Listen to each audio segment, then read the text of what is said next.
মাকড়সা তো চিনেন, মাকড়সার ঘর আছে এবং এটাকে আল্লাহ কোরআনে পাকের মধ্যে বলেছে আওহানুল বুয়ুত, মানে আল্লাহর দুনিয়াতে জিন, ইনসান, মানুষ, প্রাণী, পশু পাখি যারাই ঘর বাঁধে সবচেয়ে একেবারে জীর্ণ শীর্ণ, খুব আমি কি বলবো একেবারে দুর্বল ঘর হচ্ছে মাকড়সার ঘর।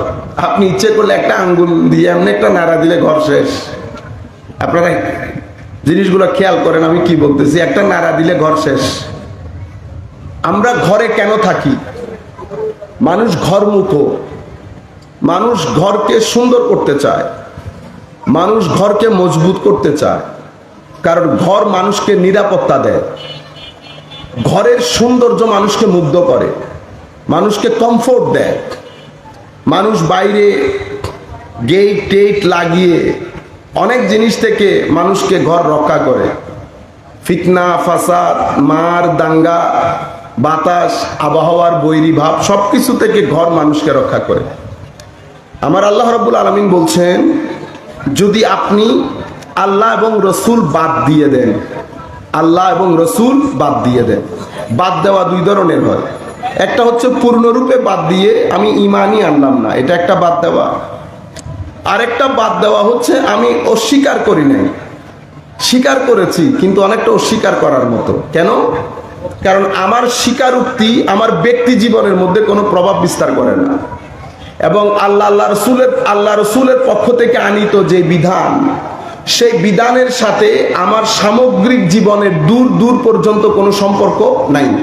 আমি আমার ব্যক্তি জীবন বলেন, সামাজিক জীবন বলেন, এই জীবন সমূহের মধ্যে আল্লাহর দিন, আল্লাহর নবীর পক্ষ থেকে আনিত বিধান আমাদের এখানে কোনো প্রভাব বিস্তার করে না।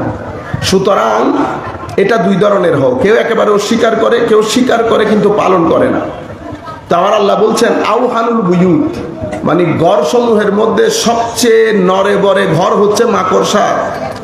তুমি যদি নিজেকে এই জায়গা থেকে বের করে ফেলো তো মনে রাখো তোমার ঘরও মাকড়সার জালের মতো হবে, শুধু এভাবে দেওয়ার বার। আমাদের ঘর যে মাকড়সার জালের চেয়েও আরো নরে বরে হয়ে গেছে। আপনি ফিলিস্তিনে দেখেন, ফিলিস্তিনের মধ্যে হয় না, যার যা মন চাই করছে, বাচ্চা ধরে মারে, মহিলা ধরে মারে, বৃদ্ধ ধরে মারে, মানে যেখানে যেখানে মন চাই, যার মন চাই আপনাকে টোকা লাগাচ্ছে, কেউ কোনো কিছু বলা নাই। কেন? ইন্না আওহানাল বুয়ুত লাবাইতুল আনকাবুত, সবচেয়ে দুর্বল ঘর হচ্ছে আনকাবুত তথা মাকড়সার ঘর। আমি মাকড়সার ঘর কেন হয়ে গেল? তো মাকড়সার ঘর হয়েছে আপনার কৃতকর্মের কারণে। কৃতকর্ম আমি কি করেছি? আমার ভাইরা, মানুষ হিসেবে আমাদের জিম্মাদারি দুইমুখী, অথবা সেটা আপনি এভাবে বলতে পারেন তিনমুখী। একটা জিম্মাদারি আমার নিজের প্রতি নিজে, আরেকটা জিম্মাদারি মানুষের সাথে, আরেকটা জিম্মাদারি আল্লাহর সাথে। আজকে থেকে একটা জিনিস মাথায় রাখবেন এবং এটা আকীদা বানাই ফেলতে পারবেন। আমার জীবনের পরিবর্ধন, আমার জীবনের সুখ শান্তি, আমার অর্থনৈতিক উন্নতি। আমি যখন অর্থনৈতিক উন্নতি বলবো তো কখনো মনে করেন আমি ব্যাংক ব্যালেন্সের কথা বলতেছি। আপনারা মনে করেন কি ব্যাংকে 1 কোটি টাকা থাকা এটা অর্থনৈতিক উন্নতি? না না না, এমন অর্থ বা অর্থের আপনার জীবনে কোনো অর্থ নাই, কোনো মূল্য নাই যেই অর্থ হারাম সোর্স থেকে আপনার ঘরে আসবে। অর্থই অনর্থের মূল বলে না? কেন বলে? হালাল অর্থ কখনো অনর্থের মূল হয় না। অর্থ অনর্থের মূল হয় যদি হারাম সোর্স থেকে হয়। যে কোনো হারাম সোর্স যেটা আপনার না, যেটা আপনার জন্য না, আপনার জন্য বানানো হয় নাই, আপনি যখন ওই অর্থ আপনার পকেটে ঢুকাবেন যে কোনো নাম দিয়ে, এটা অনর্থ ডেকে আনবে আপনার ঘরে। আপনারা এই কাজটা থেকে যদি বিরত থাকতে পারেন তাইলে অর্থনৈতিক সমৃদ্ধি হবে। অর্থনৈতিক সমৃদ্ধির জন্য অনেক টাকার দরকার হয় না, বরকতের দরকার হয়। মনে রাখবেন, ধরেন আমার 2 কোটি টাকা আছে, 2 কোটি টাকার মধ্যে 1 কোটি টাকা আমি ব্যাংকে রেখে দিলাম। তো টাকা তো আমি ব্যাংকে রেখে দিয়েছি, এটা তো আমার কোনো কাজে আসতেছে না। আপনারা এটা বোঝার চেষ্টা করেন, ওই টাকাটা কিন্তু আমার কোনো কাজে আসতেছে না। কাজে কোনটা আসতেছে? যেটা আমি ভোগ করতেছি ওইটা আমার কাজে, যেটা আমি ফেলে রাখছি ওইটা কিন্তু আমার কোনো কাজে আসতেছে না। সুতরাং মাত্রাতিরিক্ত টাকা ব্যাংকে নিজের কাছে ফেলে রাখিয়েন না, নিজের জন্য রাখেন, পরিবার পরিজনের জন্য রাখেন, বাকিগুলা মানুষকে যতটুকু সম্ভব দান করেন। মানুষকে যখন দান করবেন, আপনার যে টাকা নিজের জন্য এবং পরিবারের জন্য রেখেছেন, এটা 10 টাকা 10 কোটি টাকা বরকত দেবে। টাকাগুলা নিয়ে ফেতনা ফাসাদ কেন হয়? কারণ আপনি টাকার ময়লা তো দূর করেন নাই। টাকার ময়লা দূর করতে হয় দিয়ে। আপনারা কেউ যদি চান যে আমার জীবনে একটু গতি আসুক, সুখ আসুক, শান্তি আসুক, আমরা মনে করি কি টাকার সুখ শান্তি, বাবারা মনে করে ছেলে বিয়ে করলো, ভালো চাকরি হয়ে গেল, আলহামদুলিল্লাহ এবার আমি না না না না। ছেলের চাকরি, ছেলের বিয়ে, এটা একটা জীবনকে শৃঙ্খলাপূর্ণ করে, শান্তিপূর্ণ করে না।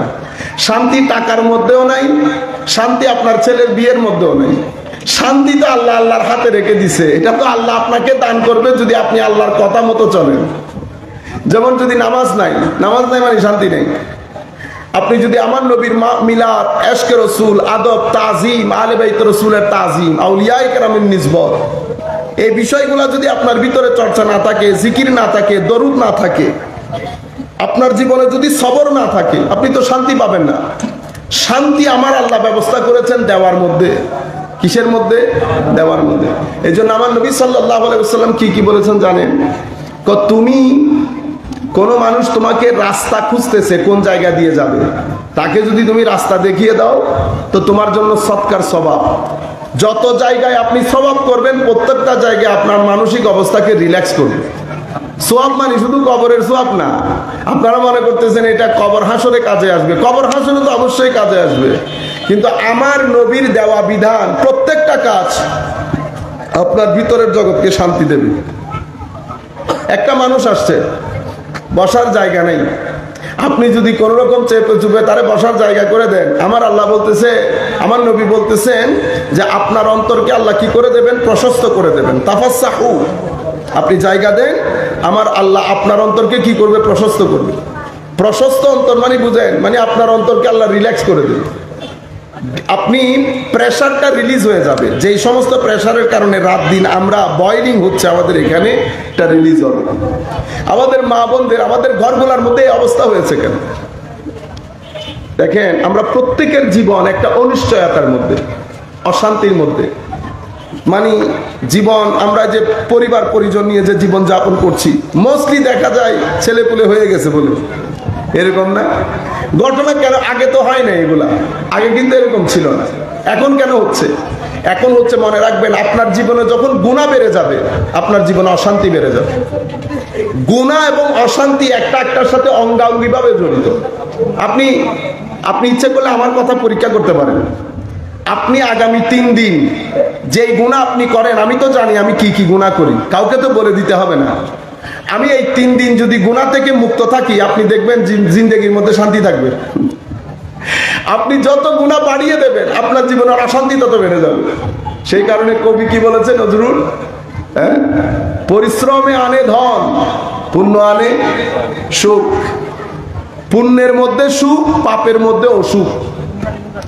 আপনি পাপ করে কখনো শান্তিতে থাকতে পারবেন না। আপনি আমাকে জিজ্ঞেস করতে পারেন, হুজুর যারা পাপ করে বড় লোক, বড় বড় গাড়ি দৌড়ায়, ওনারা কি অশান্তিতে আছেন? আপনি খবর নিয়ে দেখেন। যা কিছু আপনারা দেখতেছেন, আমাদেরকে দেখতে বাইরের রূপ, ভিতরে সব অন্য ধরনের। ভিতরের সব অন্য ধরনের। ভিতরে যাদের শান্তি আছে, ওদের সাথে বসলে আপনার অন্তর রিল্যাক্স হয়ে যাবে। বুঝতে পারতেছেন? সুতরাং পাপ, আপনি কবর চিন্তা করিয়েন না যে পাপ করলে কবর না, পাপ অশান্তি করবে আপনার জীবনকে। সুতরাং যে কোনো পাপ করবেন, সাথে সাথে তওবা করে ফেলবেন, সাথে সাথে ওযু করবেন, আল্লাহর দরবারে ক্ষমা চাইবেন। এটা হচ্ছে নরমাল পাপ। যদি আপনার পাপের সাথে মানুষের অধিকার জড়িত থাকে, জুলম, আপনি মানুষকে ঠকিয়েছেন, আপনি কোনো মানুষকে ব্যবসার নাম দিয়ে 2 নম্বরে 10 নম্বরে জিনিস খাইয়ে দিচ্ছেন, কি হবে জানেন? আপনার পরিবারে যদি খতমে বুখারী ডেলি 10টাও পড়ান, কোনো কাজ হবে না। আমি গ্যারান্টির সাথে বলতেছি, এটা আমার নবীর বিধান, আমার আল্লাহর সুন্নাত। বেটা ওই ইয়া থেকে, মাইকের আওয়াজ থেকে ইকোটা কমাই দেন, যাতে ক্লিয়ারলি সবাই শুনে। বুঝতে পেরেছেন? আমি আপনাদেরকে বলতে চাচ্ছি, আমরা মনে করতাম আগে যে গুনাহ করলে কবরের মধ্যে দুঃখে পড়ে যাব না। কবর তো পরে, কবরের জায়গা। আমি দুনিয়ার কথা বলতেছি আপনাকে। কি হবে জানেন? আপনার গুনার সাথে যদি মানুষের জুলুম হয়, অত্যাচার হয়, পরনিন্দা হয়, মানুষ প্রতারিত হয়, আপনি মনে রাখবেন আপনার ঘরের মধ্যে আগুন, এই আগুন কেউ নিভাইতে পারবে না। আপনি যদি 10,000 খতমে বুখারী প্রতি মাসে পড়ান, কিচ্ছু হবে না। মানুষের সাথে জুলুম করে আপনি কখনো নিজের জীবনকে শান্তিময় করতে পারবেন না। মানুষের উপর জুলুম করে আপনি কখনো মনে করতে পারবেন না আপনার ছেলে সন্তান আপনার বাধ্য হবে। এমন এমন দুর্ঘটনা আপনার ছেলে সন্তানের মাধ্যমে ঘটবে যা আপনি অ্যাফোর্ড করতে পারবেন না। সুতরাং জুলুম বন্ধ করে দেন। আমার নবী যখন আদর্শ সমাজ প্রতিষ্ঠা করতেছে, আমার নবী কি কাজ করেছেন? আমার নবী প্রথমে মানুষ তৈরি করেছেন। মানুষ কেন তৈরি? আমরা সবাই দেখতে মানুষের মতো মনে হলেও আমরা সবাই মানুষ না। কিন্তু আমি একটা ইন্টারেস্টিং ঘটনা ওভাবে বলি, আপনাদেরও ভালো লাগবে। পীর মুরিদ যখন আমরা বলি, আপনাদের মাথার মধ্যে একটা ইমেজ চলে আসে ভণ্ড, বুঝতে পেরেছেন? বেশ কিছুদিন, গত 30-40 বছর ধরে আমরা যাদেরকে পীর বা যারা হাইলাইটেড হচ্ছে এবং সোশ্যাল মিডিয়ার মাধ্যমে পুরা বাংলা ভাষাভাষীর কাছে প্রসারিত হচ্ছে, মোস্টলি তো এরকমই। কিন্তু আসলে কি পীর ওরকম? আপনারা পীর দেখেন নাই, ওই জন্য আপনারা পীর দেখেন নাই। কিন্তু বাংলাদেশের মানুষের মাইন্ডসেট তৈরি হয়ে গেছে কিছু মানুষের জন্য, তাও আমাদের জন্য। কেন? কারণ আমরা যারা পীর মুরিদির কথা বলি তারা জানি না পীর মুরিদি কি, অথবা আমরা যদি জানি তো মোস্টলি মানি না, একবার দেশ সলাতুনিয়া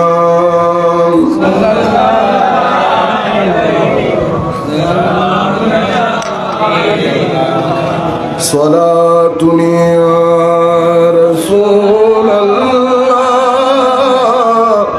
আলাইকুম সালামুনিয়া হাবিবাল্লাহ আলাইকুম तमन्ना दर्द दिल हो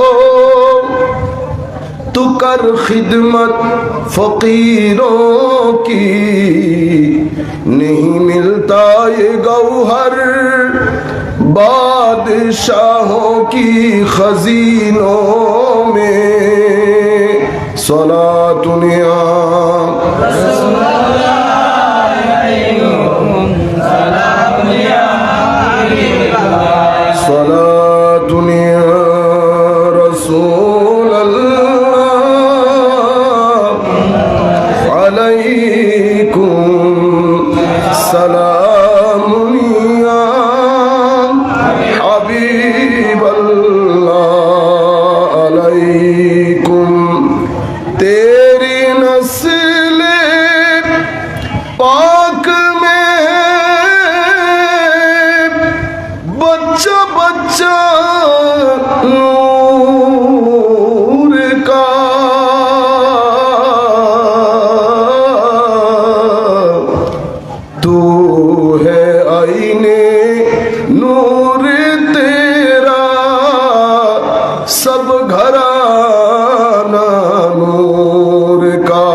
মানুষকে তৈরি করতে হয়।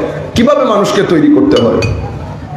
মানুষকে আল্লাহ রাব্বুল আলামিন অপরিসীম শক্তি দিয়ে আল্লাহ মানুষকে বানিয়েছে। মানুষের ভিতর বাহিরে অপরিসীম শক্তি। আল্লাহ মানুষের চোখের মধ্যে যে ধার দিয়েছেন, ব্রেইনের মধ্যে যে ধার দিয়েছেন, শুধু এতটুকু বুঝেন, আমরা যে প্লেন নিয়ে যেতে যেতে চাঁদের দেশে চলে যাচ্ছি, এটা কিভাবে যাচ্ছি? কি পরিমাণ শক্তি আল্লাহ মানুষকে দান করেছে দেখেন। যে কোনো ধরনের বড় বড় প্রাণী, বাঘ, সিংহ, আমরা মানুষ কাবু করে ফেলছি না? কোরআনে পাকের মধ্যে আল্লাহ একটা খুব সুন্দর করে বলেছেন, তো সানুরিহিম আয়াতিনা ফিল আফাক ওয়া ফি আনফুসিহিম হাত্তা ইয়াতাবায়্যানা লাহুম আন্নাহুল হক। আমার আল্লাহ বলছেন, আমি নবমণ্ডল, ভূমণ্ডল, আসমান, জমিন, গ্রহ, নক্ষত্রের মধ্যে অনেক কিছু রেখেছি এবং অনতিবিলম্বে কিছু মাইন্ড, কিছু ব্যক্তি সেই বিষয়গুলোর ভিতরে গবেষণা করে সেই বিষয়গুলো তোমাদের সামনে রাখবে। তোমরা অবাক দৃষ্টিতে তাকিয়ে থাকবে এবং আমাকে মেনে নিতে বাধ্য হবে। তো আমি যেরকম বাহ্যিক পৃথিবীতে বহির জগতের মধ্যে আমি অনেক নিদর্শন রেখেছি, অনুরূপভাবে আমি তোমাদের ভিতর জগতের মধ্যে অনেক ব্যাপক নিদর্শন রেখেছি। কিন্তু এই যে আল্লাহ রাব্বুল আলামিন আপনাকে শক্তি দিয়েছেন, ব্রেইনের শক্তি হোক আর আপনার ভিতরের শক্তি হোক, ব্রেইনের শক্তি দিয়ে আপনি এগুলাকে কি করবেন? ডিসকভার করবেন। এবার ব্রেইনকে আল্লাহ কত শক্তি দান করেছে দেখেন। আপনি যখন এই শক্তিগুলা বুঝতে পারতেছেন, আকর্ষণ, মধ্যাকর্ষণ আপনারা বলছেন, তো যারা এই বিষয়গুলা করে তাদেরকে আমরা বিজ্ঞানী, সায়েন্টিস্ট, বৈজ্ঞানিক। আর যারা ভিতরের জগৎ নিয়ে গবেষণা করে, ভিতরের শক্তিকে জাগরিত করে, তাদেরকে আমরা আল্লাহর বলি বলি। কিন্তু এই যে ভিতরের শক্তি জাগরিত হওয়া, এটা কিন্তু একদিনে সম্ভব হয় না, এক মিনিটেও সম্ভব হয় না। আল্লাহ পৃথিবীর যত খনিজ সম্পদ মাটির নিচে রেখেছে, এগুলা খোদাই করতে হয়, এগুলার জন্য অনেক চেষ্টা প্রচেষ্টা করতে হয়, এটা একদিনে সম্ভব হয় না। তো ওই চেষ্টা প্রচেষ্টাকে মুজাহাদা বলে তাসাউফের পরিভাষায়। এই এই এই জিনিসটার জন্য মানুষ অনেক চেষ্টা প্রচেষ্টা করতে হয়। কিভাবে? কেউ রোজা রেখে, কম কথা বলে, মানুষ থেকে দূরে থেকে, নিবিড় সাধনা, আল্লাহর ইবাদত, জিকিরের মধ্যে, মানুষকে দেওয়ার মধ্যে, অনেকভাবে মানুষ এই কঠিন শক্তির পেছনে দৌড়ায়, শক্তিটাকে উন্মোচন করার জন্য। কিন্তু মনে রাখবেন, আমার জীবনের মধ্যে একটা নির্দিষ্ট পরিবর্তন যদি না হয়, আমি আপনাদেরকে বলতে চেয়েছিলাম দেখতে সবাই মানুষের মতো, কিন্তু কি আসলে কি মানুষ? তো পীর সাহেব যাচ্ছেন, মুরিদ সহ আছে, আল্লাহর বলি, সুবহানাল্লাহ। তো তখনকার পীর, তখনকার মুরিদ, বুঝতে পারছেন না? আজ থেকে 20 বছর আগেও আমি মাঝে মধ্যে এই জিনিসগুলা যখন মাথায় আসে আমার অস্বস্তি লাগে। আজ থেকে 15-20 বছর আগে, 15-20 বছরও না তো 15 বছর আগে মাহফিলের মধ্যে যারা ওয়াজ করতে আসতেন তারা কে? আমরা আগে বলতাম, ও হাশমি সাহেব হুজুর আসতেছেন, এসে গেছে হুজুর এসে গেছে। মানে কে এসে গেছে? হাশমি সাহেব হুজুর এসে গেছে ওয়াজ করার জন্য। যিনি ওয়াজ করতেছেন উনি কে? উনি নঈম সাহেব হুজুর, জালাল সাহেব হুজুর। আবার বলতেছি, মা জাফর আহমদ বদরি সাহেব হুজুর ওয়াজ করতেছে, এদিকে আল্লামা গাজালি জামান, মুস্তাউদ্দিন সাহেব হুজুর তশরিফ আনছে। আজীব বিষয় না। 10 বছর 15 বছর আগে। এখন আপনি চিন্তা করেন, এখন যখন আমরা নিজেদেরটা চিন্তা করি, আমার নিরেট মনে হয় কালকে কিয়ামত এসে যাবে। কারণ এরকম আমাদের মতো জাহেল মূর্খগুলা কিভাবে স্টেজের মধ্যে বসে গেল। কত বড় বড় আলেম, যেমনে এলম তেমনি ইবাদত। আমাদের জিন্দেগি তো ফ্রডে ভরা। তো আমাদেরকে দেখতে মানুষ মনে হলেও সবাই কি মানুষ? না, সবাই মানুষ না। তো মুরিদ বলতেছে, হুজুর আপনার টুপিটা একটু মাথায় দিতে পারবো? না বেটা, তুমি এটা নিতে পারবা না। হুজুর একটু করে, না তুমি নিতে পারবা না। হুজুর একটু করে দেই, আবার দিয়ে দেব। তো শেখ ওই টুপিটা মুরিদের মাথায় দিল। মুরিদের মাথায় দেওয়ার বার সে 1 লাফ দিয়ে ডানে যায়, 1 লাফ দিয়ে বামে যায়, 1 লাফ দিয়ে দেওয়ালের উপর উঠে। 2-3 মিনিট এরকম হওয়ার পরে মুরিদ তাকে ডেকে টুপিটা মাথা থেকে নিয়ে নিজের মাথায় দিল। তখন সে শান্ত হয়ে গেছে। তুমি জিজ্ঞেস করতেছেন, বেটা টুপি দেওয়ার পরে তুমি এরকম পাগলামি শুরু করলা কেন? হুজুর আমি যখন টুপি দিয়েছি আমার মনে হচ্ছিল ডান দিক থেকে সাপ আসতেছে, বাম দিক থেকে হাতি আসতেছে, এদিক থেকে কুকুরের পাল আসতেছে। আমি তো কোনো রকম নিজেকে সেভ করে পারতেছি না। আমি চিন্তা করলাম, কি আমি এত বাজারে, মানুষের সমাজের মধ্যে বাজারে, আমার এখানে তুই তো পূর্বে সাপ কুকুর দেখি নাই, কিন্তু আপনি টুপি দেওয়ার সাথে সাথে আমি এই ঘটনাগুলো দেখেছি। হুজুর ঘটনা কি? তখন শেখ নিজের মুরিদকে বলছেন, বেটা আমরা বাহ্যিকভাবে দেখতে সবাই মানুষ হলেও আমাদের ভিতরে আল্লাহ একটা নফস দান করেছেন। এটা এত কঠিন, এত শক্তি এটার মধ্যে। তাহাজ্জুদ পরে বান্দা শুয়েছে সিনাবর্তী নূর নিয়ে, এই নফস 2 সেকেন্ডের মধ্যে ওই ব্যক্তিকে টুইস্ট করে ফেলে। আপনি বুঝতে পারবেন না সে কোনটার ভিতর দিয়ে আপনাকে কোথায় নিয়ে লাগিয়ে দিয়েছে। আপনার হুঁশ যখন হয়েছে তখন তো ইটস টু লেট, অনেক দেরি হয়ে গেছে। এত খতরনাক এই নফস। তো এই কিছু নফসের ভিতরে অহংকার অনেক বেশি, অহংকার অনেক বেশি। তো অহংকারী যখন মানুষের ভিতরে অহংকার জমতে জমতে অনেক অহংকার হয়ে যায়, তো অহংকারী ব্যক্তি, এই যে তুমি দেখতেছো না হাতি আসতেছে, এটা হাতি ছিল না, এটা কি ছিল? মানুষ, কিন্তু তার ভিতরে অহংকারে ভর্তি। এটা তুমি হাতির রূপে দেখতে পেয়েছো। তো হুজুর সাপের মতো যাকে দেখতে পেয়েছো এটা কি? মানুষের মধ্যে কিছু মানুষের অন্তরে মুনাফেকিতে ভরা। মুনাফেকিতে, আমরা তো কমন মানুষ, আমাদের তো এমন অবস্থা, এখন মসজিদের মধ্যে এসো আমাদেরকে অনেক আশা দিয়ে দিয়ে চলে যায়, যায় না? বিন্দু পরিমাণ ভয়, হায়া, গাইরত, মানুষের তো হায়া শরম হইল থাকে, হায়া শরম চলে গেলে আর মানুষ থাকে? মানুষ থাকে না। এবং এই যে আমি আপনাদেরকে অহংকার বললাম, আমরা তো বিভিন্ন মানুষের সাথে কথা হয়, বিভিন্ন জায়গায় যেতে হয়, কত ধরনের মানুষের সাথে আমাদের যোগাযোগ হয়। কিছু মানুষ এত অহংকার, ধরেন বাজারে তুললে কিন্তু 5 টাকাও বিক্রি হবে না। কয় টাকা? যদি এখানে আমি বাজারে তুলি, আপনি 5 টাকাও মূলাবেন না, বরং মূলার দাম আরো বেশি।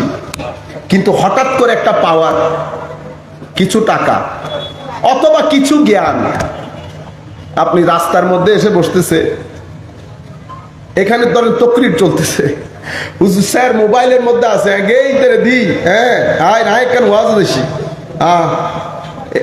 এগুলা গরু ছাগলের কাজ না।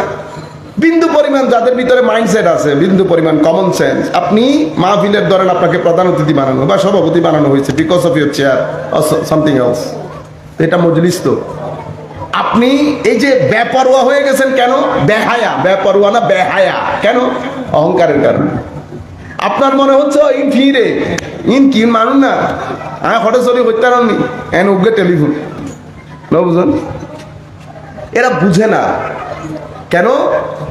কারণ এরা কখনো জ্ঞানীর সাহচর্যে যায়ও নাই, কিতাব থেকে বই পড়ে কখনো কোনো জ্ঞানও শিখে নাই। এরা ইতিহাস জানে না, এরা পৃথিবীর নিজাম জানে না। পৃথিবী ওনারা ইবেদ সজ্জন না, এটারে কি বলে? জি, ডুলইন, দোলনা, দোলনা চড়ি না আমরা। তো আপনি কি সবসময় উপরে থাকেন না নিচে নামেন?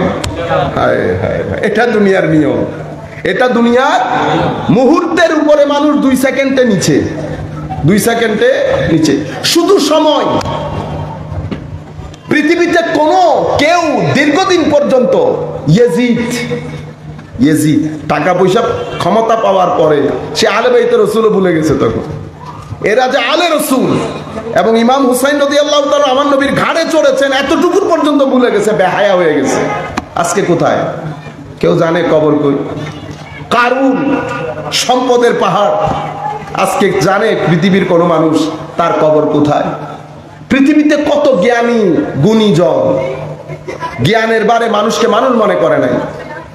ইউনিভার্সিটিতে হয়তো অমুকের প্রফেসর ছিল, অমুক সায়েন্স পড়াইতো, আজকে কেউ জানে? কেউ কখনো খবর নেই ওই ব্যক্তি কোথায় আছে। কিন্তু মসজিদের ইমামের কবরও গিয়ে আপনারা জিয়ারত করাই আসেন। পৃথিবীর নিজাম বড় আজীব, সেই কারণে পৃথিবীর জমিনে চলতে, পৃথিবীর মানুষের সাথে ডিল করতে 10,000 বার চিন্তা করবেন। কেন? কারণ এগুলা আমার আল্লাহর সৃষ্টি। তো যারা আল্লাহর সৃষ্টি তাদের প্রতি আল্লাহর একটা সফট কর্নার থাকে, সেটা পিঁপড়া হোক, সেটা মানুষ হোক। আপনি যখন ওই সফট কর্নার মাথায় রেখে মানুষের সাথে ডিল করবেন, আমার আল্লাহ খুশি হবে। আমার আল্লাহ খুশি হলে আপনি দুনিয়ার জমিনে রিল্যাক্সড হয়ে জীবন যাপন করতে পারবেন। আপনার হাতে অপশন 2টা, কোন দিকে আপনি যাবেন। হয় আপনি আমার আল্লাহ আল্লাহ রসুলের দেওয়া পথে চলবেন, গুনাহ করবেন না, তো গুনাহ আমি না করে উপর থেকে ফেরেশতা এসে করবে, গুনাহ আমি করব। আমি 100 বার গুনাহ করে আল্লাহর দরবারে 100 বার ক্ষমা চাইবো, আমার আল্লাহ ক্ষমা করে দেবেন। কিন্তু আমি মানুষের সাথে প্রতারণা করব না, আমি জুলুম করব না, তু ম্যামে করব না, রাস্তার মধ্যে লুঙ্গি তুলে উপরে হাঁটবো না, রাতের 11টার সময় হই হই রই রই করে কথা বলে মানুষকে ডিস্টার্ব করব না, কোনো কলেজের সামনে দাঁড়িয়ে আমার মা বোনদেরকে ডিস্টার্ব করব না, ইফটিজিং করব। এই ঘটনাগুলো যদি আপনি আপনার জীবনে ঘটান, প্রথম যে ঘটনাটা, দুর্ঘটনাটা ঘটবে, সেটা হচ্ছে আপনার জীবন অসম্ভব অসম্ভব অসম্ভব অশান্তির হয়ে যাবে। আপনার পরিবার পরিজন আপনি যেভাবে চাচ্ছেন সেভাবে বড় করতে পারবেন না। ছেলেরা রিয়াক্ট করবে, প্রটেস্ট করবে। এটা শুধুমাত্র আপনার বিহেভিয়ারের কারণে ওখানে করতেছে তা না, এটা পুরা দুনিয়ার নিয়ম।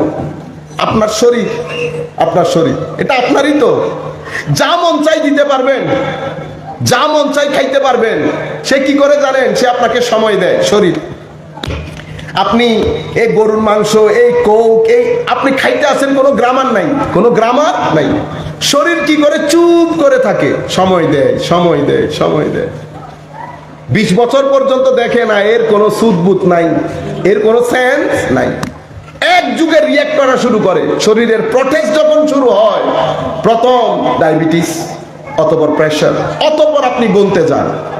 এটা শরীরের প্রটেস্ট। শরীর যখন প্রটেস্ট করা শুরু করে, শরীর অনেক স্বার্থপর এমনিতে, কিন্তু যখন প্রটেস্ট করা শুরু করে, সবাই এটার মধ্যে কি আছে? ইত্তেহাদে উম্মত, ইত্তেহাদে উম্মত, ঐক্য, ইউনিটি আছে। কি ইউনিটি? শরীর যখন প্রটেস্ট করবে, তখন লিভার বলেন, আপনার কিডনিস বলেন, গুর্দা বলেন, হার্ট বলেন, সবাই এক যুগে প্রটেস্ট করে। এদিকে ওষুধ দিলে এটা বেড়ে যায়, ওদিকে ওষুধ দিলে এটা কমে যায়। বুঝতে পেরেছেন? পৃথিবীর সব জায়গার মধ্যে নিয়ম একটা।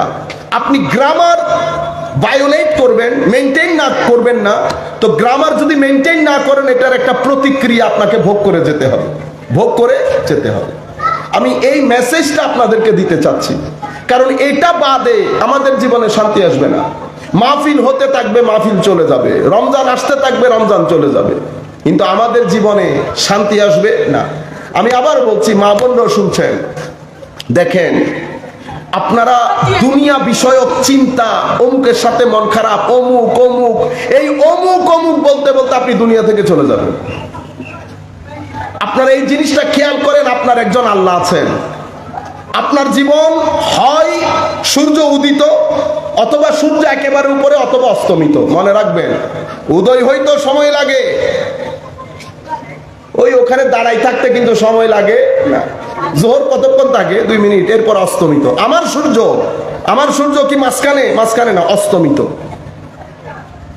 20 বছর পর্যন্ত সূর্যের উদয়, 30 থেকে 35 বছর পর্যন্ত সূর্য মাঝখানে, 40 বছর যখন হয়ে গেছে, আবার অস্তের দিকে চলে যায়। আমার আল্লাহ বলছেন, ইলামু আন্নামাল হায়াতুদ দুনিয়া লাইব ওয়া লাহবুন ওয়া যিনাতুন ওয়া তাফাখুরুম বাইনাকুম ওয়া তাকাতুরুন ফিল আমওয়ালি ওয়াল আওলাদ কামাসালি গাইসিন আ'জাবাল কুফফারা নাবাতুহু সুম্মা ইয়াহিজ ফাতারাহু মুসফাররা সুম্মা ইয়াকুনু হুতামা ওয়া ফিল আখিরাতে আযাবুন শাদীদুন ওয়া মাগফিরাতুম মিনাল্লাহি ওয়া রিদওয়ান। আমার আল্লাহ বলছেন, বান্দা, আমি তোকে বলি দুনিয়া কি? দুনিয়া হচ্ছে লাইবুন ওয়া লাহবুন ওয়া যিনাতুন ওয়া তাফাখুর। দুনিয়া হচ্ছে একজন আরেকজনের সাথে প্রতিযোগিতা করবে, একজন আরেকজনকে দেখাবে, এনজয় করবে। যার যা কিছু আছে, প্রত্যেকের যার যার সামর্থ্য দেখানোর জায়গা দুনিয়া। এক একজন এক এক জায়গায় মাস্ট। কেউ ঘর সকালে উঠি, আমার রুটিন বলেন আপনি, আমার রুটিন কি? সকালে উঠি, ছেলেদেরকে স্কুলে দেই, রান্না করি, রান্না করার পরে নাটক সিনেমা যা দেখার দেখি, এরপরে চা পানি খাই, বাচ্চারা আসে, দেই কাপড় চোপড় যা কিছু দেওয়ার, এরপরে ঘুমিয়ে পড়ি। এটাই তো আমার লাইফ। আমাদের লাইফ কি? সকালে উঠি, অফিসে যায়, অফিসে যাওয়ার পর ওখানে কাজকর্ম করে বিকালে আসি, এসে চা পানি খাই, নাটক সিনেমা দেখে ঘুমিয়ে যায়। এটাই তো জীবন। দেখি আপনি বলেন তো, আপনি বলছেন আপনি মুসলমান, তো মুসলমান যদি হয়ে থাকেন, আমাকে তো অনেক লম্বা সময় পর্যন্ত যে জায়গায় থাকতে হবে, সেই জায়গা তার কোনো কিছু আপনার জীবনের রুটিনের মধ্যে আছে কিনা? আপনি বলবেন, হুজুর নামাজ পড়ি তো। আমি আপনাকে বলছি, আমরা নামাজ কেমনে পড়ি? জোহরের টাইম হয়েছে, জোহরের টাইম, অজু করে বিসমিল্লাহ করে নামাজে দাঁড়িয়ে গেছি, আসরের নামাজও পড়েছি, মাগরিব এশাও করেছি। এই কিছু নামাজের কারণে আমাদের জীবন এখনো শান্তিময়। এখানে আত্মহত্যার রেট সে অর্থে বাড়ে নাই, তবে অনেক বেড়ে গেছে। নামাজ চার্জের মতো। আপনি চিন্তা করে দেখেন তো, আপনার মোবাইলের চার্জ ধরে রাখতে পারছেন কিনা? চার্জ এই দেই, মোবাইল থেকে এই চার্জ চলে যায়। কথাই যদি বলতে না পারেন, মোবাইলে চার্জ দিয়ে লাভ আছে? নামাজ, দোয়া, তসবিহ, তাহলিল, এগুলো চার্জের মতো। এগুলো আপনার লাইফকে চার্জ আপ রাখে। কিরকম? আপনি অফিসে, আপনি জোহর পড়েছেন, জোহর পড়ার পরে জোহরের একটা ইম্প্যাক্ট আপনার জীবনে থাকতে হবে না? আপনি যদি বলেন আপনার ক্লায়েন্টকে যে একটু 2 সেকেন্ড দাঁড়ান, আমি জোহরের নামাজটা পড়ে আসি, জোহরের নামাজটা পড়ে এসে যদি তারে বলেন ভাইজান এখানে তো খরচ বেশি, 50,000 টাকা লাগবে, হইল নি ঘটনা? জোহরের নামাজের সাথে আপনার কোনো মিলজুল আছে? আপনি হোটেলে মাগরিবের নামাজ পড়ছেন, বাজার করতে গেছেন, হোটেলের জন্য বাজার করতে গেছেন, তেল কত? তো বলতেছে তেল এটাই তো, কেন এত দাম কেন? দাও, কম দামিটা দাও। তো আপনি এই আশা মাগরিব হজ জাকাত এগুলা করে 5 নম্বরকে যে 10 নম্বরই 14 নম্বরই জিনিস খাওয়ায়, তা আপনি যদি বলেন এটা আমি হোটেল, আপনি তো মানুষ মারতেছেন। আপনি কি করতেছেন? মানুষ খুন করতেছেন। মানুষকে 2 নম্বরই 10 নম্বরই জিনিস খেয়ে খাওয়াইয়া আপনি যে মৃত্যুর মুখে ঠেলে দিচ্ছেন, তো আপনি তো অ্যাটেম্প টু মার্ডার। আপনারা বুঝতে পারছেন কেন আমাদের সমাজ থেকে শান্তি চলে যাবে? কোরআন যেই ঘরের মধ্যে, আমার নবী যেই ঘরের মধ্যে নামাজ পড়তে যায়, আমাদের ঘর তো অশান্ত হওয়ার কথা ছিল না, কেন চলে যাচ্ছে? এই ঘটনাগুলোর কারণে। বুঝতে পেরেছেন? রাস্তায় যান, রাস্তায় আমরা ড্রাইভার গাড়ি চালাচ্ছি না, তো অ্যাক্সিডেন্ট হয়ে গেছে। কিছুদিন আগে চন্দনাইশ একটা অ্যাক্সিডেন্ট হলো, এক ঘর থেকে 7 জন মানুষ মারা গেছে। আপনি কি মনে করেন এটা অ্যাক্সিডেন্ট হয়েছে? আমরা তো সারাক্ষণ রাস্তার মধ্যে থাকি। বাংলাদেশে 85 to 90% অ্যাক্সিডেন্ট, এটা হত্যা, এটা কখনো অ্যাক্সিডেন্ট হয় না। আপনার রাস্তা, এক রাস্তা দিয়ে যাবেন, এক রাস্তা দিয়ে আসবেন, আপনি কি করলেন? যেই জায়গায় আপনার থাকার কথা সেটা না থেকে আপনি এই জায়গার মধ্যে এসে মুখোমুখি আরেকটা গাড়িকে মেরে দিলেন, এটা অ্যাক্সিডেন্ট। এটার নাম অ্যাক্সিডেন্ট। অ্যাক্সিডেন্ট কি? অ্যাক্সিডেন্ট মানে আনইনটেনশনালি, আপনি চান না এটা হোক, কিন্তু অনিচ্ছা সত্ত্বেও দৈবিক কারণে ন্যাচারালি একটা ঘটনা ঘটে গেছে, অ্যাক্সিডেন্ট হয়েছে। কিন্তু এটা কি অ্যাক্সিডেন্ট হলো? এটা তো আপনি ইচ্ছাকৃতভাবে আরেকজনকে মেরেছেন। বাস ড্রাইভার কক্সবাজারে বাস চালায়, ঢাকা চিটাং বাস চালায়, most of the bus drivers 80% to 90% truck driver. আপনি অ্যাক্সিডেন্ট গুলা হয় এই কারণে, তাদের গাড়ি চলান, তারা মনে করে কি যিনি যত দূরে গাড়ি চালাইতে পারেন উনি বড় ড্রাইভার, কিন্তু ওরা বুঝে না যে সেফ ড্রাইভার হচ্ছে সবচেয়ে বড় ড্রাইভার। আপনি কত সেফ, আপনারা বুঝতে পেরেছেন? এখন এটা কি হত্যা না অ্যাক্সিডেন্ট? করেছেন হত্যা, আপনি বলছেন অ্যাক্সিডেন্ট। এখানে তো আইন করে দেওয়া দরকার যে এই ধরনের কাজ যারা করবে মুসলমানদের কবরস্থানেই দাফন করা হবে না। আপনি সমাজটাকে অস্থির করে তুলেছেন। একটা হোটেলের মধ্যে গিয়ে আমরা খাইতে পারি না, আপনি এবার মদিনা শরীফে যান কি করার জন্য? রমজান শরীফের মধ্যে না, ইতিকাফ।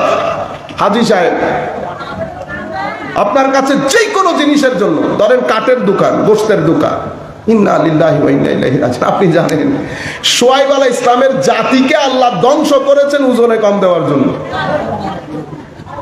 লূত আলাইহিস ইসলামের কওমকে আল্লাহ ধ্বংস করেছেন যে কাজগুলো মাদ্রাসার মধ্যে হয়, ওয়াহাবি মাদ্রাসার মধ্যে যেই কাজগুলো হয়, লূত আলাইহিস ইসলামের কওমকে আল্লাহ ধ্বংস করেছেন। আপনারা যারা বুঝেন, না বুঝলে অসুবিধা নেই, বাচ্চারা আছে।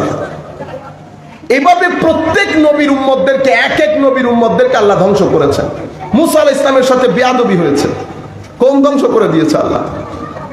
কিন্তু আপনি দেখেন তো আমাদের এখানে আমরা হেন কোনো কাজ নাই তো যেগুলো আমরা করি না, সকাল থেকে বিকাল পর্যন্ত। ভিতরে তো গোল্লা নিয়ে, মনে যেন আগুনের গোলা নিয়ে হাঁটি। আচ্ছা বলা মানুষ মসজিদ থেকে বের হয়েছে সামান্য কথার ইদার উদার মুখ দিয়ে বিসমিল্লাহ করে। বুঝতে পেরেছেন? এই হলো আমাদের ধর্ম, এই হচ্ছে দ্বীন, এই হচ্ছে আমাদের এশকে রাসূল, এই হচ্ছে আমাদের তরিকত, সুলুক, তাসাউফ। আমার নবী কেমন ছিলেন জানেন?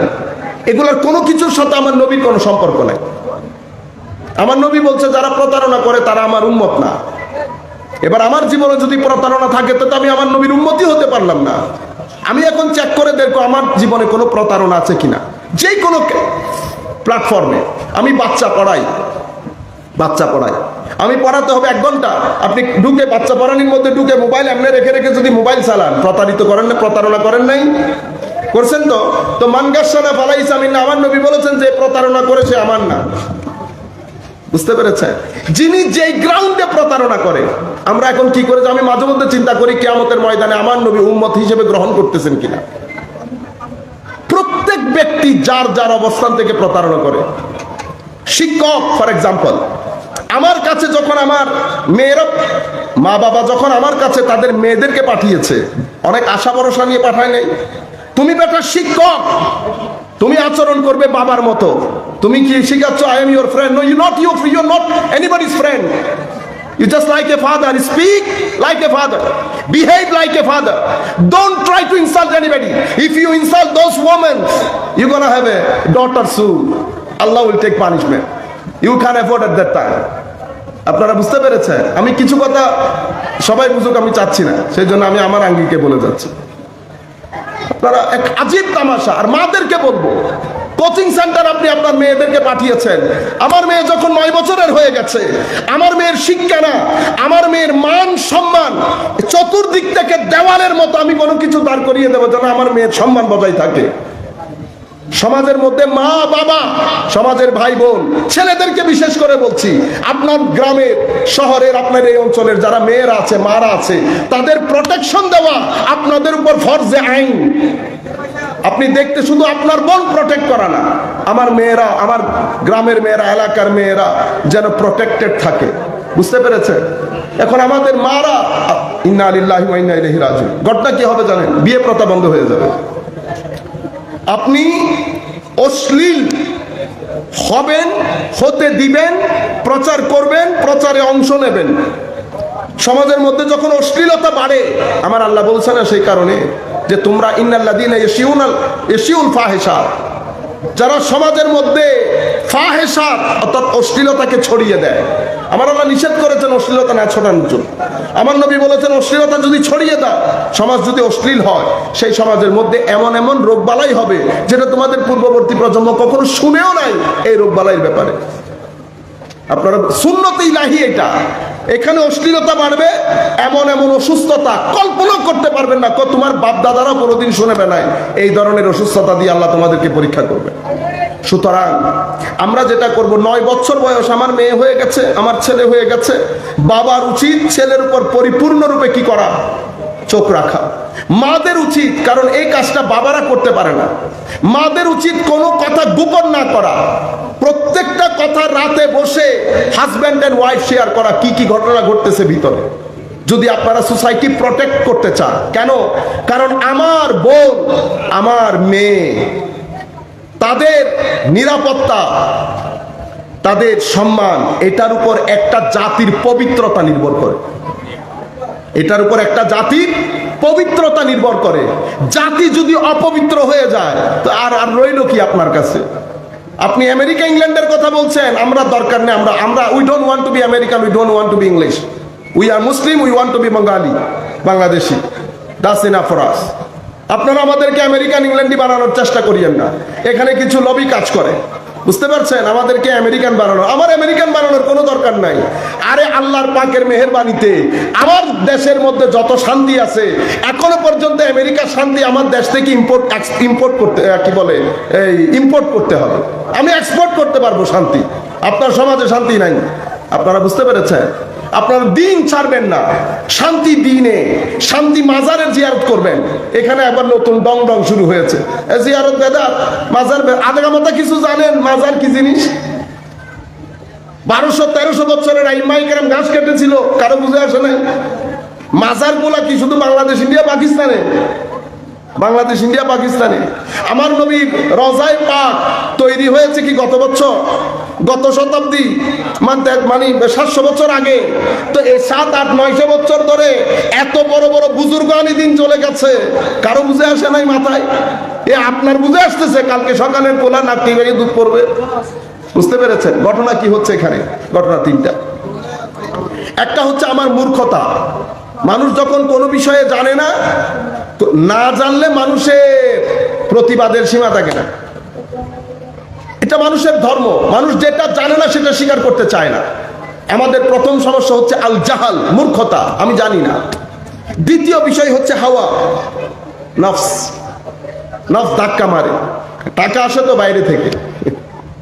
তৃতীয় হচ্ছে বাইরের যোগান, টাকা পয়সা।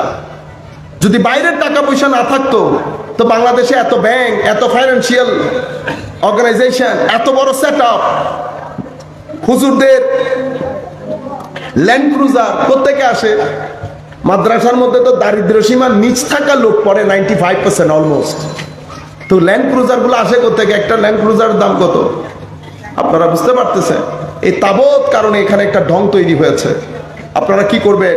মাজারাতের জিয়ারত করবেন সপ্তাহে অন্তত একবার। নামাজ, পাঞ্জেগানা নামাজ, এটাকে আপনি মনে করবেন যেভাবে ভাত আপনারা ডেলি 2 বার ভাত গ্রহণ করেন, ঠিক সেভাবে নামাজ। আমি মাদেরকেও বলছি, শুধু স্কুল স্কুল স্কুল করে পাগল করে দিয়ে না, স্কুলেরও দরকার। স্কুল পেটে ভাত দেবে, মনে শান্তি দেবে না। আপনি আপনার ছেলের পেটের ভাতও ব্যবস্থা করেন, মনের শান্তিরও ব্যবস্থা করেন। আলা বিজিক্রিল্লাহি তাতমাইন্নুল কুলুব, ইতমিনানে কলব, সুকুনে কলব, রাহাতে কলব, ইস্তিরাহাতে কলব, সবকিছু কোথায় রাখা হয়েছে? দ্বীনের মধ্যে, নামাজের মধ্যে, কোরআনের তিলাওয়াতের মধ্যে। এটা মাদের দরকার। আপনি যদি নাটক সিনেমার মাহল করেন ঘরের মধ্যে, কোনো অসুবিধা নাই, আপনি করতে পারেন। তবে আমার এই কথা আপনি লিখে রাখেন, যে আগুন আপনার ঘরে জ্বলবে সেই আগুন আপনি কোনো তসবিহ দিয়ে, কোনো তাবিজ দিয়ে বন্ধ করতে পারবেন না। আপনি এবার অমুকের মুরিদ, সমুকের মুরিদ বলতে থাকেন, এটা নাটক। এটা কি জিনিস? নাটক, মুনাফিকি, নিছক। আপনি যখন কোনো কিছু দাবি করবেন, আপনার চরিত্রের মধ্যে সেটার মিল থাকতে হবে। এই আদর্শ আমাদেরকে আমার নবী শিখিয়েছেন। সাহাবায়ে কেরামের জিন্দেগি কেমন ছিল? যদি শুধু নিসবত দিয়ে পার হওয়া যেত, তো সাহাবায়ে কেরাম তো ঘরে বসে দরুদ শরীফ পড়তো খালি। হায় হায় হায়, রাত দিন এক করে দিয়েছে না সাহাবায়ে কেরাম। আবু বকর সিদ্দিক 40,000 দিরহামের ইনভেস্টমেন্ট, চিন্তা করে দেখেন তো, তখনকার 40,000 দিরহামের ইনভেস্টমেন্ট আজকে কত হবে? আমার হিসাব মতে মিনিমাম 400 কোটি, মিনিমাম 400 কোটি টাকার ইনভেস্টমেন্ট। ও ভাই, 90-এর দশকের 50,000 আজকে 8.5 লাখ হয়ে যায় নাই? কেমনে হিসাব করবেন জানেন? কেমনে হিসাব? কিছুদিন আগে, এটা আপনারা মাথায় রাখবেন আমি কি বলতে চাচ্ছি, 2 বন্ধুর মধ্যে ঝগড়া হয়ে গেছে। তো ঝগড়া মানে টাকা নিয়ে। আমাদের এখানে তো আপনি যদি কারোর কাছ থেকে, কেউ যদি আপনার কাছ থেকে টাকা নিয়ে যায়, তো বিসমিল্লাহ বিসমিল্লাহ। এমনিতে বুজুর্গ, বহুত বড় বুজুর্গ, নামাজ দোয়া একেবারে ও করে, মানে এই বিষয়গুলো আমরা মনে হয় যেন পকেটে রাখি নাই। বুঝতে পেরেছেন? যিনি টাকা নিয়ে গেছেন গেছেন, মনে রাখবেন খবরদার কখনো খরচ করে যাবেন না। টাকা আসবে, খরচ দিয়ে দেন। আমার নবী সাল্লাল্লাহু, নতুবা জিম্মাদারি, আপনি বাঁচতে পারবেন না। তো 2 বন্ধু একজন আরেকজনের কাছ থেকে কি নিয়েছে? ধার নিয়েছে। বন্ধু মানে এখন 65-70 বছরে উপনীত হবে। ধার নিয়েছে কখন? 1987 সনে। কয় সনে? 87। তো দুস্তরে হদ দে, আমরা সিটেঙ্গি হতা বুঝন না? হ্যাঁ, আইন হই দিদি আই সিটেঙ্গি প্রমাণ করি গেলে। তো দুস্তরে হদ দে গিয়ে হদে ওবা আর হদ দেরি হদুবা হদিতে 5,000 নিয়ে ফলে যাবে, হদে 5,000 নিয়ে কি হয়ে যাবে? ফলে যাবে, হদে 5,000 নিয়ে টিয়া না। পরে 2 জন আমার কাছে আসছে, এটা এখানকার না, বাইরের কথা। তো আমি বলতেছি, কাকা কয় টাকা নিছিল? ভাই মাত্র 5,000, সরি 10,000 টাকা। কয় টাকা? 10। কিন্তু উনি আমাকে বলতেছেন, হুজুর দেখছেন 10,000 টাকা দিয়ে তখন আমি মিনিমাম আমার এলাকার মধ্যে 7-8 ঘন্টা জায়গা কিনতে পারতাম।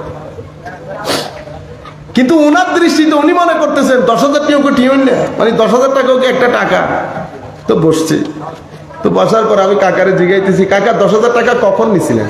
1987-তে। কাকা তখন স্বর্ণের বড়ি কয় টাকা ছিল? কাকার মুখে আওয়াজ বেরোয়।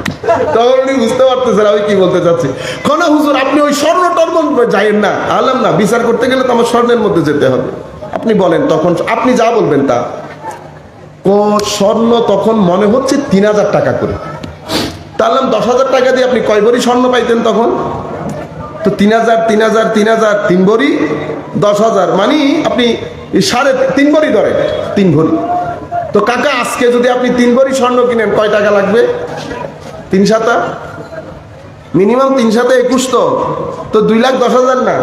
তো আপনি এখন ওনাকে 10,000 টাকা দিলে তো হবে না। আপনি এখন কয় টাকা দিবেন? 2,10,000 দিবেন। কাকা আপনি গো ভাই বিচার করতে আসলাম আপনার কাছে, আপনি উল্টা আমার উপর গলার উপর ছুরি চালাই দিতেছেন। আল্লাহ, আপনার গলার উপর না, এগুলা ব্যাংক আমাদের সাথে খেলে। ব্যাংক এই খেলাগুলা খেলে। 90-এর দশকে আপনি 1 লাখ টাকা রাখছেন, আজকেও যদি ব্যাংকের কাছে যান ব্যাংক আপনাকে 1 লাখ টাকাই দিবে। কিন্তু 90-এর দশকে যখন আমি ব্যাংকে 1 লাখ টাকা রাখছি, তখন কি ওইটা 1 লাখ টাকা ছিল?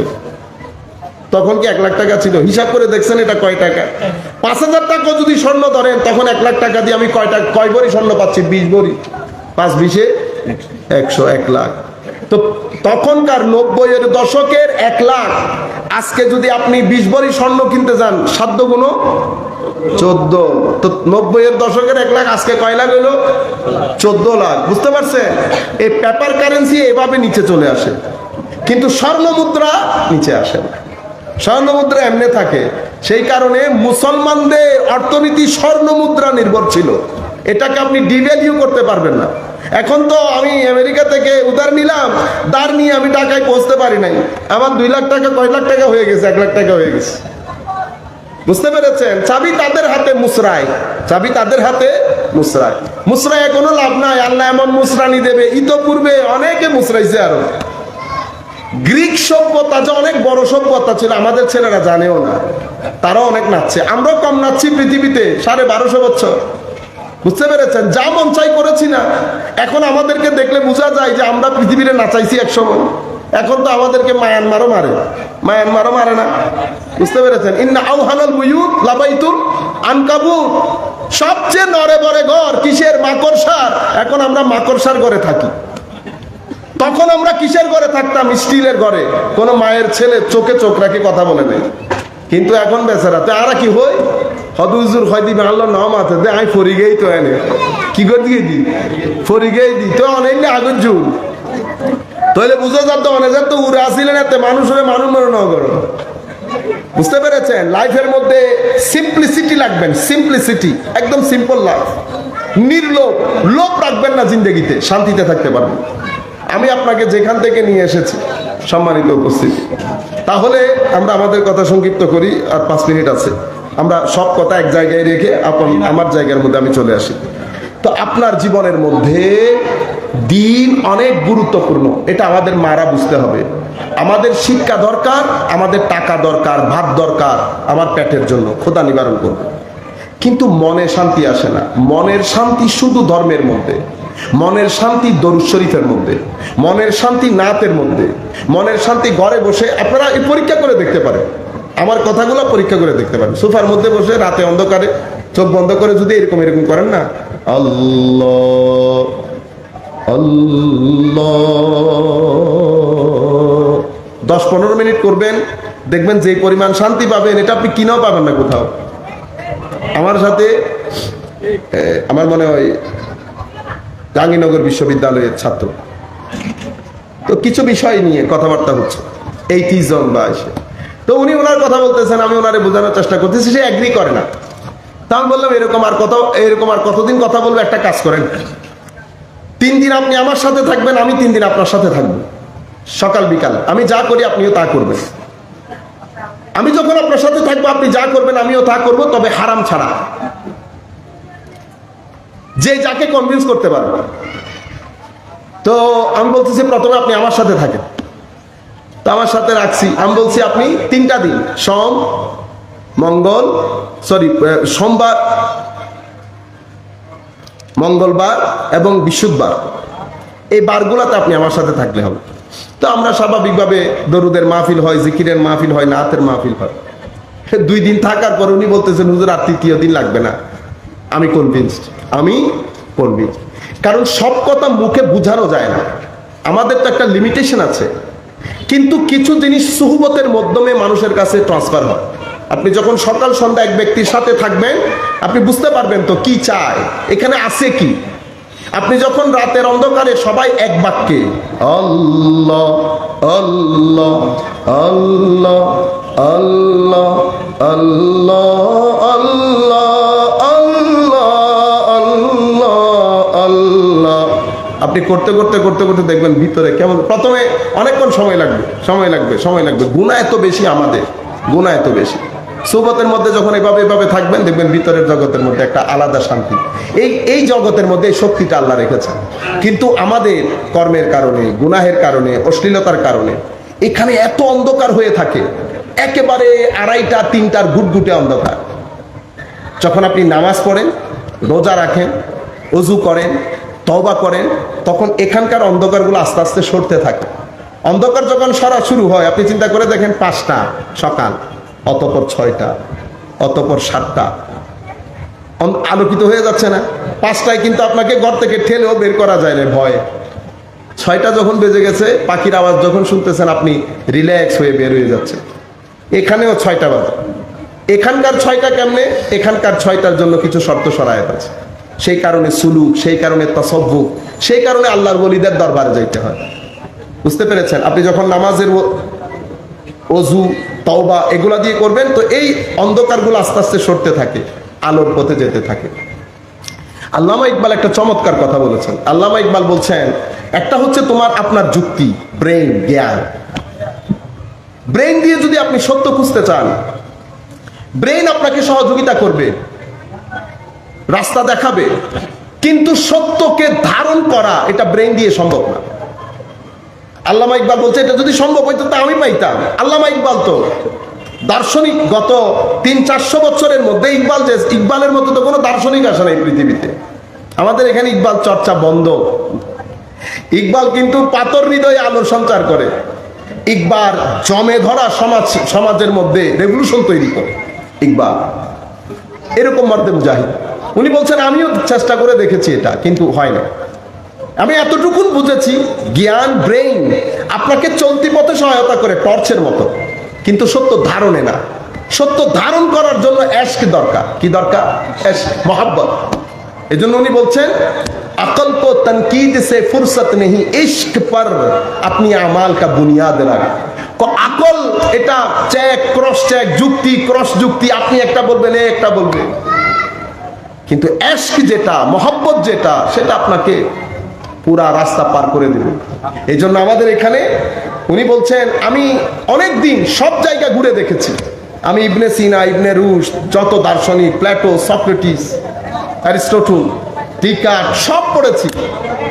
তো আমি সবাই শুধু যুক্তি, এই একজন এটা বলে, আরেকজন এটা বলে, একজন এটা বলে, আরেকজন এটা বলে, কিন্তু আমি দেখলাম আল্লাহর ওলিরা কোনো যুক্তি দেয় না, শুধু বাধ্য করে নিজের সাথে থাকতে। তো ওখানে থাকলে দেখি ওইটা আরেক নিয়ম। কেন? ওইটা এশকের উপর, ওইটা মহব্বতমুখী। পরে আমি জালালউদ্দিন রুমিকে গ্রহণ করলাম। রুমি স্টাডি যখন করলাম, তখন দেখি না, মহব্বতমুখী, সবকিছু মহব্বতমুখী। তখন উনি ওনার জীবনের মধ্যে পরিবর্তনটা আসতে শুরু করলো। জালালউদ্দিন, একই ঘটনা ইমাম গাজালির জীবনেও। আল্লাহর দুনিয়ার মধ্যে, আল্লাহর ধরতির মধ্যে, একেবারে right from the beginning till today যত বড় রতি, মহারথী, জ্ঞানী, বিজ্ঞানী এসেছে, আমরা যদি 20 জনের একটা লিস্ট করি পৃথিবীর মধ্যে, তো আমাদের পক্ষ থেকে আমরা গাজালিকে রাখতে পারবো। সেই পরিমাণ বড় লোক। আপনারা ইমাম গাজালির কোনো কিতাব যদি বাজারে পান, অবশ্যই গাজালির কিতাবগুলা ঘরে রাখেন। যে সোসাইটিতে আমরা বসবাস করছি, মারাও শুনছেন, আপনারা দয়া করে আমার নবীর সিরতের কিতাব, আমার নবীর সিরতের কিতাব, আউলিয়া ইকরামের জীবন, ইমাম গাজালির কিতাবাদি, এগুলা ঘরের মধ্যে রাখেন। বাচ্চারা স্কুলের বই পড়ার সাথে সাথে এই বইগুলো পড়তে দেন। একটা পেটের খাদ্য আর একটা সিনার খাদ্য, দুইটা যদি একসাথে হয়, আপনার ছেলে কখনো আপনার অবাধ্য হবে না। সম্মানিত উপস্থিতি, আমি আপনাদেরকে বলতে চাচ্ছি, এত বড় আজিম শখসিয়ত ইমাম গাজালি। মাদ্রাসা নিজামিয়া, যেটা বাগদাদ তো তখন সেন্টার অফ সিভিলাইজেশন, যেভাবে এখন ফ্রান্সের শহর, নিউ ইয়র্ক শহর, সেভাবে তখনকার দুনিয়াতে মুসলমানদের বাগদাদ এবং কুফা, পুরা পৃথিবী থেকে লোকজন এসে বাগদাদের মধ্যে শিক্ষা গ্রহণ করত। মাদ্রাসা বলছি আরবিতে, ইনফ্যাক্ট এটা হচ্ছে নিজামি ইউনিভার্সিটি, যেভাবে হার্ভার্ড, অক্সফোর্ড, ক্যামব্রিজ, ওভাবে নিজামি ইউনিভার্সিটি। সেই ইউনিভার্সিটির অনেক একেবারে স্বল্প বয়সে ইমাম গাজালি চ্যান্সেলর পদে অধিষ্ঠিত হন। সেই ইমাম গাজালি, পুরা দুনিয়ার জ্ঞান হয় না হাবুডুবু খাওয়া, সেই ইমাম গাজালি একসময় পাগলের মতো হয়ে গেছে। কেন? ভিতরের জগতের জ্ঞানের অভাবে শান্তি পাইতেছে না কোনো রকম। এরপরে চ্যান্সেলর পদ ছাড়লো, পাগলের মতো হয়ে গেছে। স্থানীয় সব চিকিৎসক বলেছে ইমাম গাজালির কোনো চিকিৎসা নাই। কিন্তু উনি নাছর বান্দা, উনি ছাড়ে নাই। ওনার প্রশ্ন হচ্ছে, আমি নামাজে দাঁড়াইলে অন্ধকার দেখি কেন? এ হচ্ছে ওনার প্রশ্ন। আল্লাহর ওলিদের কাছে এটা কোন জ্ঞান? কোন জ্ঞান হযরত খিদিরের কাছে এসেছে? কি কারণে আল্লাহ বললেন, ফাওয়াজাদা আবদাম মিন ইবাদিনা আতাইনাহু রাহমাতাম মিন্না ওয়া আল্লামনাহু মিন লাদুন্না ইলমা।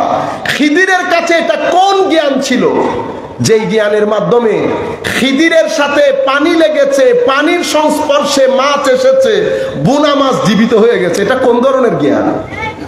কিভাবে খিদির বুঝতে পারলো যে কিছুক্ষণ পরে কিছু মানুষ এসে এই বোটটাকে হাইজ্যাক করবে? এটা খিদিরের বুঝার কথা না। কিভাবে খিদির, ওই যে পুরা ঘটনাটা, মুসা আলাইহিস সালাম এবং খিদিরের পুরা ঘটনাটা, এটা ইমাম গাজালিকে পাগল করে দিয়েছে। নিশ্চয়ই আর একটা জ্ঞান আছে। এটা কোন জ্ঞান? এটা আমি কিভাবে অর্জন করব? একটা জ্ঞান ব্রেইন মুখী, আর একটা জ্ঞান কলব মুখী। ব্রেইনের জ্ঞান তো আমি অর্জন করেছি, কলবের জ্ঞান অর্জন কেমনে করে? পাগল হয়ে গেছে ইমাম গাজ্জালী। শেষ পর্যন্ত ইমাম গাজ্জালী শহর ছেড়ে দিয়েছে, দামেস্ক চলে গেছে। যখন হুজুর গৌসুল আজম আব্দুল কাদের আল জিলানী রাদিয়াল্লাহু আনহু বাগদাদে পৌঁছেছেন, তখন উনি বাগদাদ ছেড়ে কোথায় চলে গেছেন? উনি প্রথমে সিরিয়াতে, সিরিয়ার মধ্যে পাগলের মতো গাজ্জালী, মসজিদের মধ্যে দর্স হচ্ছে, উনি বসেছেন ওখানে। দর্সের মধ্যে যিনি দর্স দিচ্ছেন, উনি কথায় কথায় ইমাম গাজ্জালীর রেফারেন্স দিচ্ছেন। ইমাম গাজ্জালী ওখান থেকে উঠে গেলেন, উঠে শেষ পর্যন্ত চলে গেছে ইয়ার মধ্যে, কাবা শরীফের মধ্যে, মক্কার মধ্যে। সেখানে জুয়াইনির সাথে দেখা। মানে এই কয়েক বছর পরে যখন ফেরত এসেছেন, জিলান শহরে গেলেন, তখন উনি ইহয়া উলুমিদ্দিন কিতাবটা লিখলেন। এই ইহয়া উলুমিদ্দিন কিতাব বর্তমান বিশ্বে ইসলামিক ক্লাসিক্যাল সায়েন্সে যারাই পড়ে, ইহয়া উলুমিদ্দিনের কোনো জুড়ি নাই। এই কিতাবের ইংলিশ ভার্সন পড়ে, ফ্রেঞ্চ ভার্সন পড়ে শত শত লোক ইসলাম কবুল করে। বুঝতে পেরেছেন? কিন্তু আমরা এই স্নিগ্ধতা থেকে, এই সৌন্দর্য থেকে অনেক দূরে। মনে রাখবেন, ধর্ম ব্যবহারে আপনার ব্যবহার কত সুন্দর। আমার নবীকে আল্লাহ বলছেন, ফাবিমা রাহমাতিন মিনাল্লাহি লিনতা লাহুম ওয়ালাউ কুনতা ফাজ্জান গালিজাল কলব লানফাদ্দু মিন হাওলি। হাবিব, এটা তো আপনার উপর আল্লাহর রহমত। আপনি অসম্ভব ভদ্র, নম্র, সহনশীল। আপনি যদি কর্কশ হতেন, রোড মেজাজের হতেন, আপনি যদি গরম মেজাজের হতেন, কেউ তো আপনার আশেপাশে আসতো না। বুঝতে পেরেছেন? ফাবিমা রাহমাতিন মিনাল্লাহি লিনতা লাহুম ওয়ালাউ কুনতা ফাজ্জান গালিজাল কলব লানফাদ্দু মিন হাওলি। মানুষ আপনার আশেপাশে আসতো না। ফাফু আনহুম। মানুষ মানুষের মতো করে আপনার সাথে ব্যবহার করবে, কেউ আপনার মতো করে আপনার সাথে ব্যবহার করবে না। সুতরাং আপনি তাদেরকে ক্ষমা করে দেন। আপনি মনে কষ্ট নিয়েন না, উল্টা তাদের জন্য দোয়া করেন, তাদের জন্য দোয়া করেন। আপনার যত কাজকর্ম আছে মানুষের সাথে পরামর্শ করেন, আল্লাহর উপর ভরসা করেন। এটা আমাদের নিয়ম কানুন।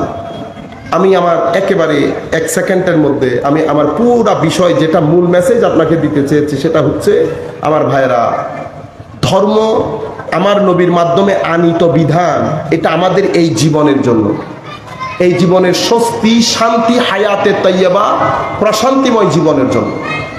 যদি আমরা এখানে বিঘ্ন ঘটাই, তাহলে আমাদের দুনিয়ার জীবন অস্থির হবে, কবরের জীবন অস্থির হবে, আখিরাতের জীবন অস্থির হবে। আমরা কাহিনী শুনবো, ওয়াজ তকরির যেভাবে আমরা শুনি, সেভাবে শুনে হয়তো আমাদের মনোরঞ্জন হবে, কিন্তু যদি আমরা ভিতর থেকে পরিবর্তন হতে না পারি, তাহলে আমাদের ব্যক্তি জীবন এটা কোনো কাজে আসবে না। সুতরাং আপনারা আপনাদের ঘরের মধ্যে গিয়ে পরিবার পরিজনের সাথে বসে ঘরের মাহৌলটা পরিবর্তন করেন, ঘরকে দিনমুখী করেন, জিকিরমুখী করেন, ঘরে তিলাওয়াতে কোরআন করেন, নামাজ পড়েন, ঘরে নাটক, সিনেমা এগুলা মিনিমাইজ পর্যায়ে নিয়ে নামিয়ে আনেন। এই জিনিসগুলো আমাদের পুরা সিস্টেমটাকে নষ্ট করে দিচ্ছে। আর ছেলেদের ক্ষেত্রে মাদেরকে বলবো, শুধু স্কুল কলেজ না, স্কুল কলেজ বাদ দিয়েও আরো অনেক জিনিস দরকার আছে। কেন? কারণ আপনার ছেলে শুধু পেট নাই, মনও আছে। আপনি বাদ পেটে দিবেন, মনে শান্তি দিবেন, মনের শান্তি সেটা আপনার জিম্মাদারি, নতুবা আপনি আপনার ছেলেকে জাহান্নামের পথে ঠেলে দিবেন। সে কারণে আমার নবী বলেছেন, জান্নাত মায়ের পদতলে। তার মানে কি? তার মানে একটা মা চাইলে সন্তানকে জান্নাতীয় বানাতে পারে, একটা মা চাইলে সন্তানকে জাহান্নামীয় বানাতে পারে। পুরা ডিজাইন আপনি করবেন, এভাবে আপনি জানেন আপনি কিভাবে করেন। এবং আমাদের যে রুটিন, সেই রুটিনের মধ্যে পরিবর্তন আনেন। পুরা রুটিন আমি লিখে আমি দেখি এখানে পরকাল আছে কিনা। যদি পরকালের অ্যাওয়ারনেস না থাকে, আপনি দুনিয়াতে শান্তি পাবেন না। টেনশন টেনশন টেনশন, পাগল হয়ে যাবেন। আপনি দুনিয়ার সিলেবাসের মধ্যে আখেরাত ঢুকান, আখেরাতকে ওখানে আপনি তারজিহ দেন, প্রায়োরিটি দেন, দেখবেন দুনিয়ার জমিনে স্থিরতা চলে আসছে। আল্লাহ রাব্বুল আলামিন আমাদের হামি ও নাসির হোক। মাওলাই করিম আমাদেরকে কবুল করুক। মা আলাইনা ইল্লাল বালাগুল মুবিন। আসসালামু আলাইকুম ওয়া রাহমাতুল্লাহ।